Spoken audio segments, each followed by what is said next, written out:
और जम्मू कश्मीर से धारा 370 हटाए और केंद्र शासित प्रदेश बनाए जाने के 2 साल बाद अब ये चर्चा शुरू हो गई है कि उसे राज्य का दर्जा वापस देने की कवायद शुरू हो गई है। सूत्रों के मुताबिक केंद्र सरकार की तरफ से इस तरह के संकेत मिले हैं। उधर जम्मू कश्मीर की पार्टियों के गुपकार गठबंधन की गतिविधियां बढ़ गई। क्या केंद्र सरकार नए सिरे से जम्मू कश्मीर के नेताओं तक पहुंच बनाने की कोशिश में है? जम्मू कश्मीर का विशेष दर्जा खत्म किए जाने को 2 साल होने को हैं।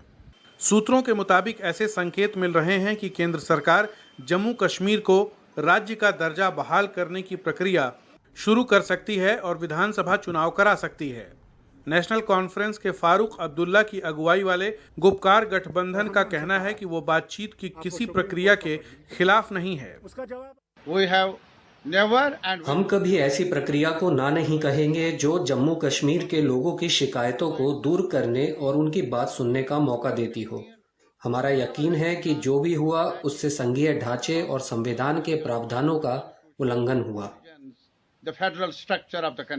बुधवार को फारूक अब्दुल्ला के नेतृत्व में गुपकार गठबंधन की बैठक के बाद राजनीतिक सक्रियता के कुछ संकेत मिले।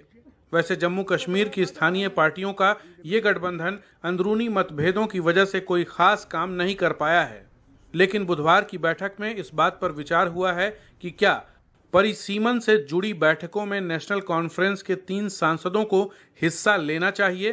परिसीमन के बाद जम्मू कश्मीर की विधानसभा सीटों की सीमाएं नए सिरे से तय होंगी। हम लोग कोर्ट में, सुप्रीम कोर्ट में, और हमने उनसे कहा है आप वो सुप्रीम कोर्ट का पढ़ लीजिए, उसका जवाब आ जाए हमें। डिलिमिटेशन के जो चेयरमैन हैं वो भी सुप्रीम कोर्ट के जज रहे हैं, उनसे जवाब आए तो उसके बारे में फिर हम फैसला करेंगे। उधर बीजेपी का कहना है कि वो जम्मू कश्मीर में विधानसभा चुनाव करवाने और उसे राज्य का दर्जा बहाल कराने के लिए प्रतिबद्ध है। बीजेपी जम्मू कश्मीर में चुनाव कराने के लिए प्रतिबद्ध है। गृह मंत्री अमित शाह कह चुके हैं कि अनुच्छेद 370 रद्द किए जाने के बाद राज्य का दर्जा बहाल करना उनका पहला लक्ष्य है।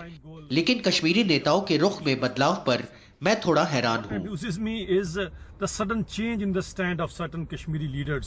फरवरी के महीने में भारत और पाकिस्तान ने नियंत्रण रेखा पर सीज फायर का ऐलान किया, जो धारा 370 खत्म होने के बाद सबसे बड़ा अमन प्रक्रिया का कदम माना जा रहा है।